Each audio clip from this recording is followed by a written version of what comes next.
Saudara-saudari yang terkasih, bagi Gereja Katolik Indonesia hari ini adalah Hari Raya Maria diangkat ke surga yang dirayakan setiap tanggal 15 Agustus. Konferensi Wari Gereja Indonesia memutuskan bahwa Hari Raya Maria diangkat ke surga yang disamakan dengan hari Minggu dipindah ke minggu terdekat untuk mengakomodasi umat yang tak dapat menghadiri misa pada hari biasa, sehingga lebih banyak umat dapat mengikuti misa Hari Raya Maria diangkat ke surga. Seandainya tidak dipindah, maka Hari Raya Maria angkat ke surga akan terjadi pada hari Jumat. Mungkin sebagian besar dari saudara-saudari tidak dapat mengikuti misanya. Pada tahun 2025, Hari Raya ini seharusnya dirayakan pada tanggal 17 Agustus 2025 yang dekat dengan tanggal 15. Tetapi karena tanggal 17 Agustus adalah Hari Raya Kemerdekaan Republik Indonesia juga, Hari Raya Maria diangkat ke surga ditempatkan tahun ini 10 Agustus 2025. Yang menurut kalender liturgi saat ini adalah Minggu Biasa ke-19. Saudara-saudari yang terkasih, dogma yaitu ajaran iman gereja tentang Maria diangkat ke surga yang diumumkan pada tanggal 1 November 1950 oleh Paus Pius ke-12 adalah tradisi yang telah diimani oleh gereja sejak awal, walaupun dogmanya diumumkan baru tahun 1950. Ajaran iman ini berkaitan erat dengan dogma Maria dikandung tanpa noda dosa yang disebut dengan Maria Immaculata yang diumumkan Paus Pius ke-11 tanggal 8 Desember 1854. Gereja yakin bahwa untuk melahirkan Yesus, Bunda Maria disucikan Allah dengan kuasanya. Sejak dalam kandungan tanpa noda dosa. Dan selama hidupnya dilindungi oleh Allah sedemikian rupa dari dosa, karena Maria akan mengandung putra Allah. Hingga Maria tidak berdosa seperti manusia lain yang memiliki dosa asal atau kecenderungan dosa. Maka setelah wafatnya, Allah tidak membiarkan tubuh Maria terurai menjadi tanah, karena penguraian menjadi debu adalah konsekuensi dari dosa manusia. Paulus berkata dalam Roma 6:32, upah dosa adalah maut, upah dosa adalah kematian. Maka Maria diangkat ke surga oleh Allah untuk berpartisipasi dalam kemuliaan putranya yang telah dikandungnya selama 9 bulan. Maria dijadikan sebagai tabut perjanjian baru, dan gereja yakin Maria adalah tabut perjanjian baru. Kita mengenal di dalam perjanjian lama ada tabut perjanjian Allah yang diusung dalam menemani perjalanan bangsa Israel di padang gurun. Saudara-saudara yang terkasih, kalau kita bandingkan antara tabut perjanjian lama dengan tabut perjanjian baru, ada beberapa kesamaan. Saya hanya menyebutkan beberapa saja, tidak semua kesamaan itu. Yang pertama, tabut Allah perjanjian lama berisi 2 loh batu yang bertuliskan sabda Allah, 10 perintah Allah, seperti tertulis dalam Ulangan 10:2-5. Isinya sabda Allah tadi, lalu yang kedua mana dari surga, dan tongkat Harun sebagai imam yang digambarkan dalam Ibrani 9:4. Maria mengandung Yesus yang adalah sabda yang menjadi manusia, Yohanes 1:1. Dan Yesus adalah mana sejati dari surga, Yohanes 6:48. Dan menjadi imam agung sejati seperti dikisahkan dalam Ibrani 3:1. Jadi ada kesamaan antara tabut perjanjian lama dengan tabut Maria sebagai tabut perjanjian baru. Yang kedua, tabut perjanjian lama, tabut Tuhan itu diarak masuk ke Yerusalem. 3 Samuel 6:3 ketika bangsa Israel menang memasuki Yerusalem. Pada waktu itu Daud menjadi takut karena tabut Tuhan dibawa. Lalu ia berkata dalam 2 Samuel 6:8, bagaimana tabut Tuhan itu dapat sampai kepadaku? Maria datang juga ke Yerusalem menemui Elisabet. Elisabet pun dengan genar berkata, siapakah aku ini sampai ibu Tuhanku datang mengunjungi aku. Yang ketiga, kita ingat juga kisah kemenangan Daud ya, dalam 2 Samuel 16. Di hadapan tabut Allah, Daud menari-nari menyambut kehadiran Allah di depannya. Di hadapan Maria yang mengandung Yesus, Yohanes dalam kandungan Elisabet melonjak kegirangan bagaikan menari-nari. Keempat, tabut Allah ini tinggal, dikisahkan di dalam 2 Samuel 6:11, tinggal di rumah Obed Edom selama 3 bulan.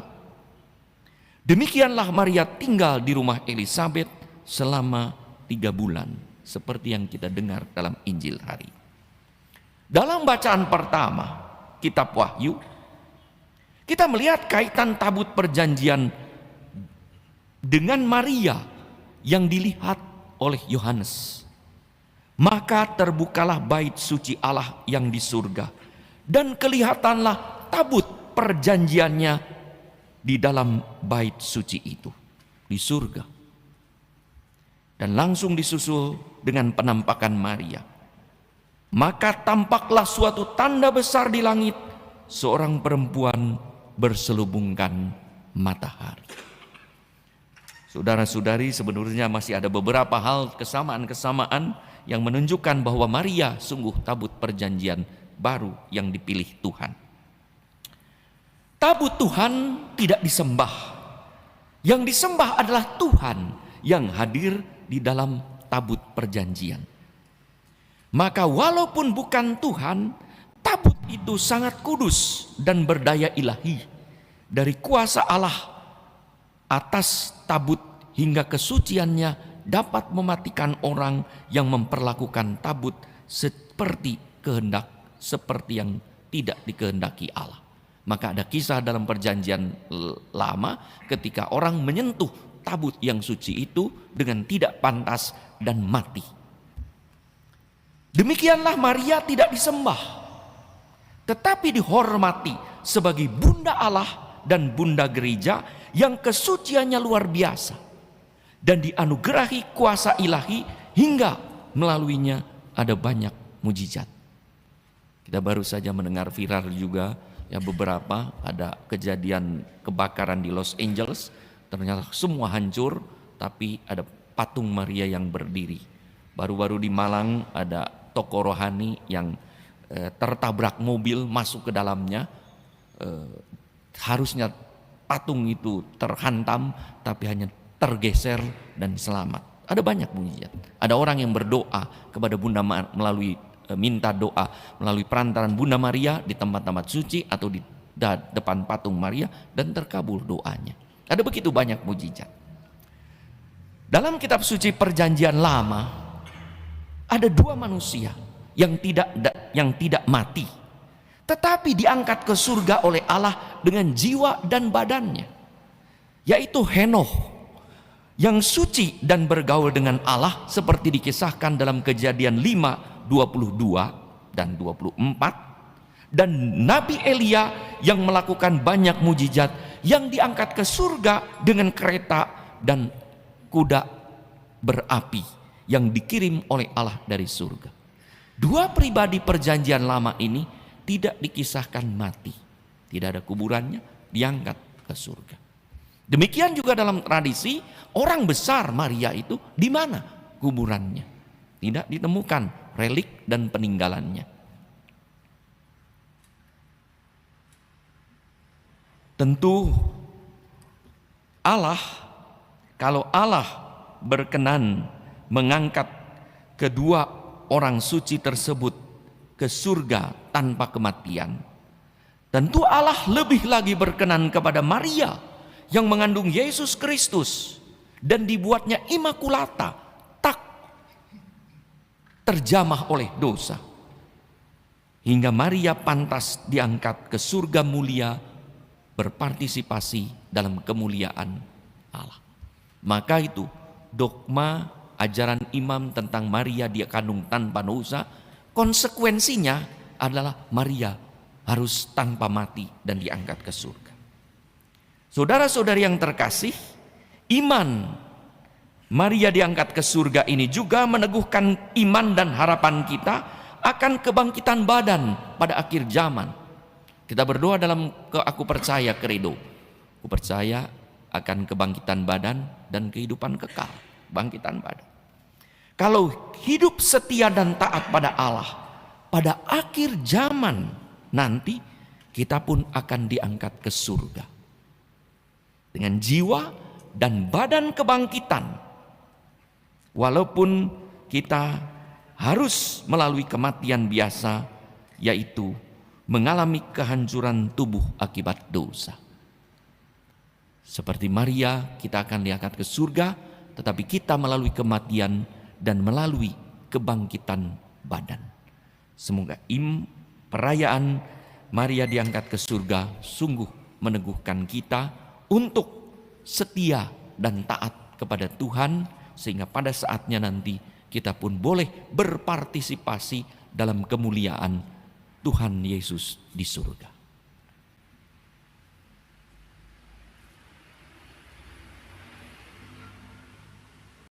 Liturgis untuk Maria diangkat ke surga adalah 15 Agustus sebagai hari raya Maria diangkat ke surga. Ingat ya, ini Maria diangkat ya, bukan Maria naik ke surga. Kalau Sang Kristus naik ke surga, maka ada hari raya kenaikan Tuhan Yesus ke surga. Kalau Bunda Maria dinaikkan ke surga, diangkat oleh siapa? Ya oleh putranya Yesus Kristus. Penetapan dogma 1 November 1950 oleh Paus Pius ke-12 dalam konstitusi apostolik yang berjudul Munificentissimus Deus. Kalau dikatakan dogma ditetapkan tahun 1950 bukan berarti dibuat dogma pada saat itu sudah diimani sejak bahkan dari zaman para rasul. Yuk kita dalami beberapa teksnya dalam Munificentissimus Deus, MD saya singkat, MD 8. Yuk kita baca. Dogma perawan Maria diangkat ke surga terdapat dalam warisan iman Kristen yang dipercayakan kepada gereja. Jadi ini dogma harus diimani. Itu warisan iman Kristen bahkan sejak zaman para rasul. Bukti-bukti dari zaman para rasul yaitu iman para bapak-bapak gereja sangat jelas. Bahwa para bapak gereja meyakini Bunda Maria diangkat ke surga dengan jiwa dan raganya. Sekarang kita dalami MD 12. Bahwa pengangkatan perawan Maria ke surga dengan tubuhnya, perhatikan dengan tubuhnya, adalah suatu kebenaran yang diwahyukan Allah. Jadi perhatikan, ini kebenaran. Itulah kenapa dikatakan dogma, karena dogma itu kebenaran yang diwahyukan Allah dan harus diimani dengan teguh oleh semua putra-putri gereja. Jadi simpelnya dogma itu apa? Kalau kita membaca dalam MD 12 jelas. Dogma adalah kebenaran yang diwahyukan Allah melalui gereja dan harus diimani oleh semua warga gereja. Itu dogma. Kalau doa rosario itu bukan dogma loh ya. Jadi kalau Anda nggak berdoa rosario nggak salah. Tapi maksud saya adalah bagus-bagusnya tentulah Anda berdoa rosario. Tapi seandainya orang tidak mau berdoa rosario tidak salah. Tapi kalau orang tidak meyakini Bunda Maria diangkat ke surga, dia salah. Karena ini harus diimani sebagai suatu dogma. Sekarang kita lihat bagaimana Bapak Gereja Yohanes Damaskenus menyebutkan, yaitu dalam MD 21 dikutip demikian. Sungguh pantas bahwa ia, Maria, yang telah menjaga keperawanan sepenuhnya ketika melahirkan, juga menjaga tubuhnya agar bebas dari segala kerusakan, bahwa bahkan setelah kematiannya. bebas dari segala kerusakan. Kenapa kok bebas dari rusak? Karena begitu Bunda Maria wafat, dibangkitkan dan kemudian tubuhnya diangkat ke surga. Jadi Bunda Maria ke surga sudah dengan tubuhnya. Ini berbeda dengan orang-orang lain. Contoh para rasul, misalnya Rasul Petrus, kita tahu dia di surga, tapi tubuhnya belum di surga, tubuhnya masih di Vatikan sana, yaitu di kuburan yang berada di bawah Basilika Santo Petrus. Demikian juga rasul-rasul yang lain. Tapi kalau Bunda Maria tidak hanya yang di surga roh atau jiwanya, tapi tubuhnya sudah ada dalam kerajaan surga bersama Yesus Kristus. Demikian juga kita bisa membaca dari Santo Antonius Padua, seorang bapak gereja yang lain, dalam MD 29 dikutip seperti ini.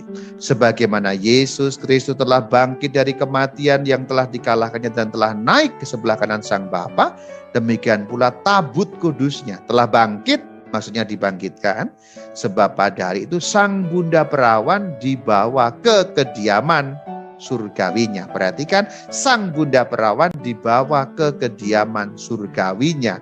Berarti dibawa naik kepada Yesus Kristus yang berada di surga.